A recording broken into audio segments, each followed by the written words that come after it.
Oi, gente, tudo bom com vocês? Vamos começar mais uma aula de Geografia do sexto ano, comigo, professora Ana Isabel, e com o intérprete Durley. E nós vamos seguir estudando sobre hidrografia e hoje falaremos das águas oceânicas. Então, para a gente começar, eu trouxe aqui, o Planisfério dos Oceanos e Mares. A gente viu nas últimas aulas que a Terra ela é coberta, né? 97% da água que recobre o nosso planeta Terra é água salgada, né? Água imprópria para consumo. E essa água está dividida entre os oceanos, né? Um deles é o Oceano Pacífico, que ele tem 180 milhões de quilômetros quadrados, é o mais extenso e possui um grande número de ilhas e arquipélagos. Ele se comunica com o Oceano Glacial Ártico através do Estreito de Bering, aqui em cima, e também ele é utilizado muito para navegação, né, que tem por conta aqui do seu acesso aos países da Ásia, né, e também da América, né. Outro oceano é o Oceano Atlântico, ele tem cerca de 85 milhões de quilômetros quadrados e é considerado o mais importante porque é onde tem um intenso tráfego de embarcação, principalmente dos países europeus, dos Estados Unidos e o Canadá.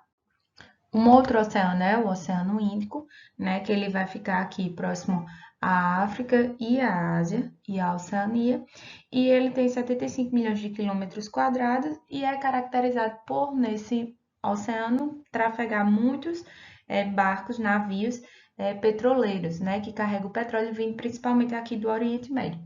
E aqui, por último, a gente tem o Oceano Glacial Ártico, né? Há aqui o Ártico em cima e o Antártico.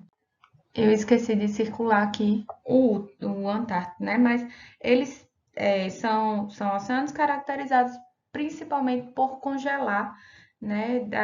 As baixas temperaturas vai fazer com que eles congelem boa parte do período, né? E aí isso vai dificultar a navegação, né? São aqui em cima e aqui embaixo. Além dos oceanos, né, a gente também tem os mares, é o que a gente tem aqui, e eles vão ser os mares abertos, que são aqueles que apresentam ampla ligação direta com o oceano por meio de largas passagens, né, os mares que se comunicam com os oceanos diretamente, e os mares de interiores que eles não têm ligação com o oceano, né, e são os mares fechados. Aqueles que não possuem a saída direta com o oceano, como a gente tem aqui, essa imagem que mostra aí o Mar Cáspio, né, que é um mar fechado, é uma imagem de satélite, o Mar Cáspio que vai estar aqui em cima, certo?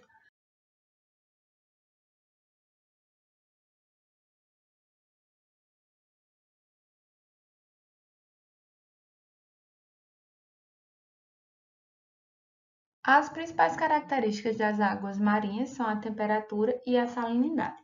A temperatura das águas, elas vai depender da quantidade de insolação, né, da incidência dos raios solares que essa água vai receber, né? Ela vai ser mais elevada na superfície e no Equador, né, ali próximo à linha do Equador, do que nos polos. Por quê? Porque o grau de insolação ali próximo à linha do Equador é bem maior, né? Quando você vai se afastando da linha do Equador, vai diminuindo esse grau de insolação, então as temperaturas desse mar vai ser mais frio.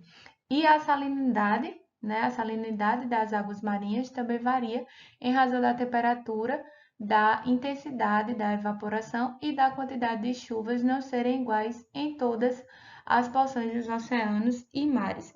Em cada litro de água do mar, tem aproximadamente 35 gramas de sais, principalmente o cloreto de sódio, que é aquele sal de cozinha, ele é o mais abundante e o mais explorado. E por ser largamente utilizado na alimentação, na indústria química e na atividade pecuária. O Brasil é um dos maiores produtores de sal marinho.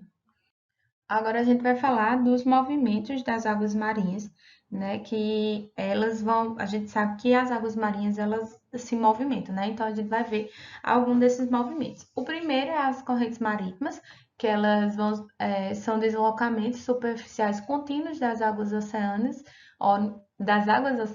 na mesma direção e com igual velocidade. Esses movimentos eles vão acontecer principalmente por conta dos ventos, do movimento de rotação, da temperatura, da salinidade das águas e também do relevo submarino. Né? Aqui a gente tem as correntes marítimas que estão ao longo do mundo, né? E aí, de acordo com a sua origem, as correntes marítimas elas podem ser quentes quando elas são provenientes de uma zona equatorial, como a das Guianas e a corrente do Golfo do México, e as correntes frias, que são as que são vindas das regiões polares ou frias, como a do Labrador, a de Humboldt e a da Groenlândia. Aqui, ó, as correntes mais quentes elas vão estar aqui, próximo à linha do Equador, e as correntes mais frias são as que vão se formar aqui nas regiões próximas às regiões polares. Essas correntes marítimas, elas também vão ser caracterizadas por ter muitos micro-organismos, que vão servir de base para a alimentação dos peixes. E aí, quando tem um encontro da água fria com a água quente, vai ter essa circulação de água, vai ter a proliferação de algas e fungos que vão alimentar os peixes. Então, essas correntes, elas vão ser favoráveis principalmente para o aumento dos grandes cardumes e favorecendo assim a atividade pesqueira. Elas também, as correntes marítimas, elas vão influenciar o clima, né? Vão levar a corrente quente, a corrente fria, né? Vão influenciar diretamente o clima no continente, né? Vai influenciando assim a formação principalmente dos desertos. Outro movimento das águas marinhas são as ondas. Ao tocar na superfície da água, o vento produz ondulações, marulho. Se houver maior intensidade de vento, as ondulações podem converter-se em ondas, como a gente está vendo aqui, né, nessa imagem de uma onda. Tem vários tipos de ondas, né, tipos e tamanhos. Elas são utilizadas principalmente nos esportes, como a gente tem o surf, também é utilizada para geração de energia elétrica nas usinas, certo? Que se chama as usinas maré motriz, né? Que elas vão se formar, vai gerar energia a partir das ondas, né? Do movimento das ondas. E também a gente já viu nos abalos sísmicos que eles provocam também as ondas, né? Quando eles acontecem no fundo do mar, eles formam as ondas gigantes que são chamadas de tsunamis, né? Ou maremotos. E aí, mais uma vez, a gente vê aqui, as pessoas observam as ondas dos ventos através da estrutura de concreto construída na contenção, lá no Reino Unido, em 2018. Outro movimento é o movimento das marés, né? Que a gente costuma, sempre quando está na praia, saber, a maré está alta, a maré está baixa, né? E as marés, elas são as variações periódicas do nível das águas marinhas. Esses movimentos ocorrem por causa da atração do Sol e a atração que o Sol e a Lua exercem sobre as águas marinhas pela força da gravidade.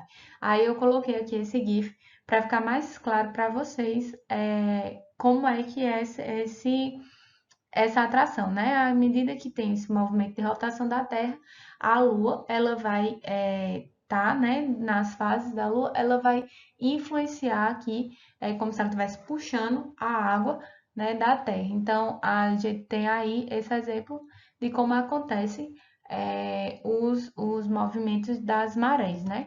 Aqui a gente tem outro exemplo, lá na França, né? Aqui com baixa maré e aqui com a maré alta, né? Aqui, ó, bem, quase sem nada de água e aqui cheio d'água. Isso graças à força gravitacional da Lua.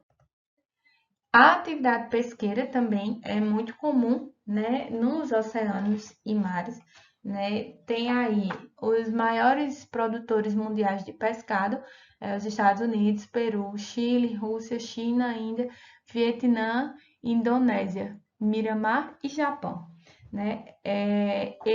Esses oceanos, eles vão servir de alimento e fonte de renda, né, para o ser humano com essa atividade pesqueira.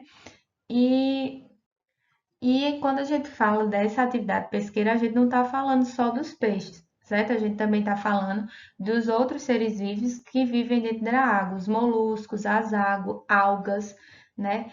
Os crustáceos, todos esses animais, né? Eles são retirados, né? E utilizados na atividade pesqueira, né?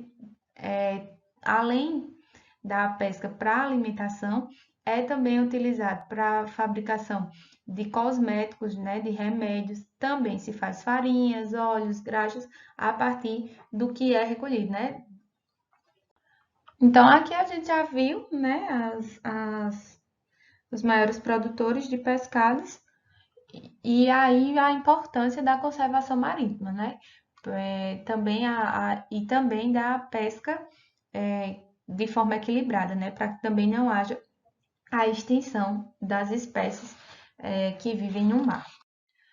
Outra questão que preocupa muito é a questão da poluição das águas marinhas, né? É um grave problema ambiental, vem sendo causado principalmente por conta das atividades humanas, né? O ser humano produz muito lixo e esse lixo, aqui eu botei esses desenhozinhos aqui para ver que esse lixo ele chega no mar, certo? Eu achei as imagens reais muito fortes, então eu escolhi esses desenhos, mas é comum a gente ver fotos de animais que vivem na água, né? Todos cheios de lixo, né? Por conta realmente da ação do ser humano.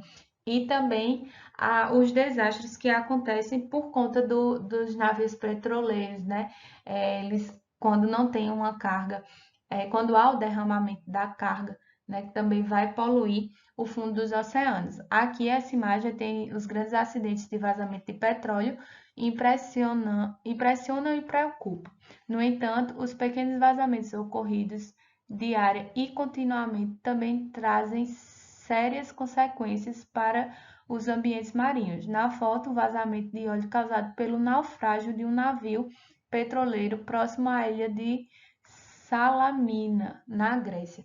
Então, é muito comum a gente ver nos jornais esses derramamentos de petróleo, né, por conta das embarcações que não tenham cuidado, né?